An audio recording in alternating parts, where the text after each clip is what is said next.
you mentioned in one of your last talks that petroleum wasn't what we thought it was, that it wasn't a fossil fuel, that it didn't come from fossil animal. Yeah. Is it just a mineral? Is it a mineral like any other mineral? Is that how it, what would you say? What's the origin of You see, petroleum? when they first found petroleum, because they were beginning to make motors and needed on axles or wheels on railroad trains and all that sort of thing, and remember, trains started in the beginning of the 19th century, then oil went from just a lubricant to a fuel, and it made it valuable. And Rockefeller happened to be the smartest man in the business at the time, but he made most of his money, or much of it, off the transport of the petroleum as well as selling it. But one thing they realized was, because oil is putting a price on oil is like putting a price on a pail of water. You know, no initial cost. It's in the ground, and in those days they were, some of it almost what you'd call surface mining the oil. They didn't go down deep. So in order to get the price up, they hit on the idea that they would have to make it appear to be scarce. That after we take the next few barrels out, we're probably going to have to close this well. You know, that kind of thing. Well, a very fortuitous event. In 1892, there was a convention in Geneva of scientists to determine what organic substances are. Well, the definition of organic is a substance with hydrogen, oxygen, and carbon. And so it's usually a living substance, a tree. You analyze a dead tree, hydrogen, carbon, and oxygen, and grass, and so on, living things. Animals, we are hydrogen, oxygen, and carbon. So at this Geneva Convention, Rockefeller took advantage of sending some scientists over who said, oil, petroleum, is hydrogen, oxygen, and carbon. Therefore, it must be derived from the spoiling, the rotting of formerly living matter. And playing the game properly, when this scientific convention was over, they defined oil as the residue from formerly living matter. Well, that makes it a fossil fuel. I don't know why they decided to use the word fossil, but it says formerly living matter is fossil. Well, of course, today, and another thing we should know is that there has never been a fossil, a real fossil, found below 16,000 feet.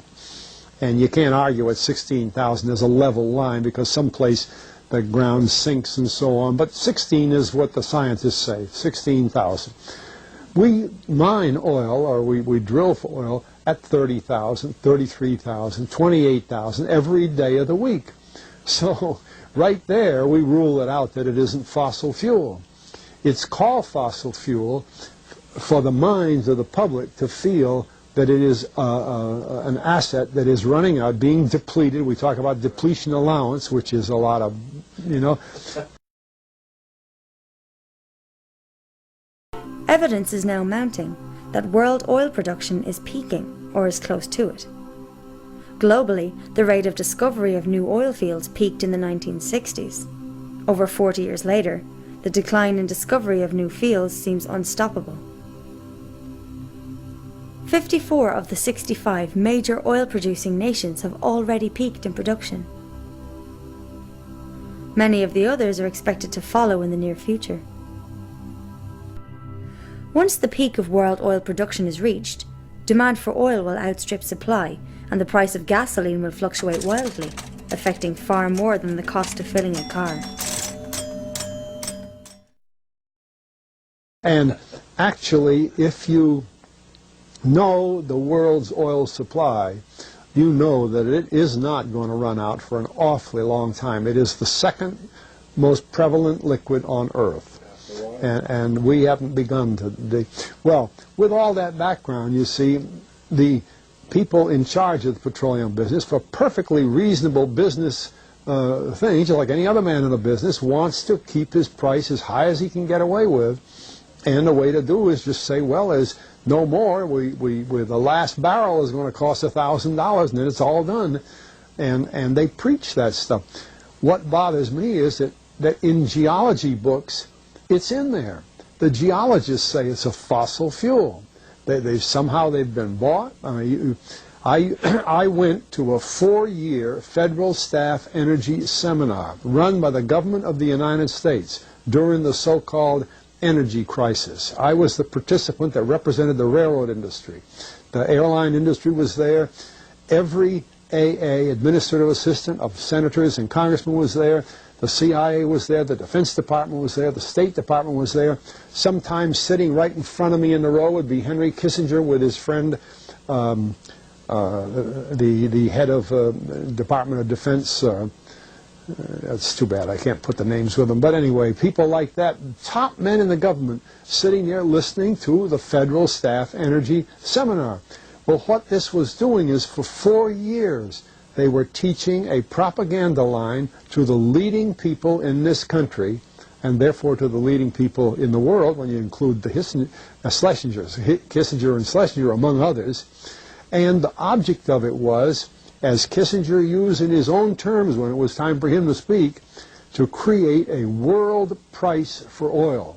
In other words, not 30 cents a gallon here and 90 cents a gallon there, but let's get a world price. That's their goal, and they're trying to do that for wheat and everything else. We don't realize what the controls are, whether it's oil or some of these other things. Almost everything today is being categorized at the highest price they can possibly make it go. And so calling petroleum a fossil fuel is the basis for this system with respect to petroleum.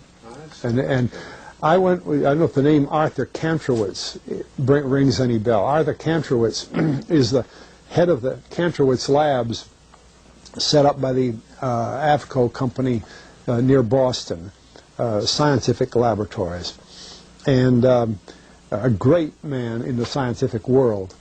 And Kantrowitz and I were sitting at a table at this seminar once, and the table happened to be all young college grad, PhD geologists. And so just to get a conversation started, I turned to Kantrowitz and I said, Arthur, what do you think about this foolishness of these speakers talking about fossil fuel? And it was kind of put up. He started laughing. He said, you know, that gets me. He said, I don't have a geology degree, but he had 1,000 other degrees. And he said, I don't understand. He said, you'd think that these heads, these other fellows at the table, we did it on purpose, start listening, you know. And he asked, he said, are you gentlemen? He says, you're here at the meeting. Are you gentlemen by any chance geologists? And one fellow, yes, I am. And the other, yeah. He said, well, why don't you tell me? He said, why is oil? You know, and he went on like that. We brought the house down because nobody could argue with Kantrowitz. He like Einstein. People aren't going to. And he told him right there. He said, just drop it. But it's in all the books and in all the papers.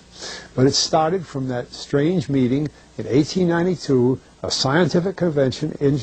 I have a big, thick scientific encyclopedia put out by the Divan Ostrand Company that's about 15 years old now, but it has the whole story of the conference. It doesn't have the Rockefeller part, but it has the whole story of how they straightened out organic chemicals and how it was all figured, and they've got petroleum right in there.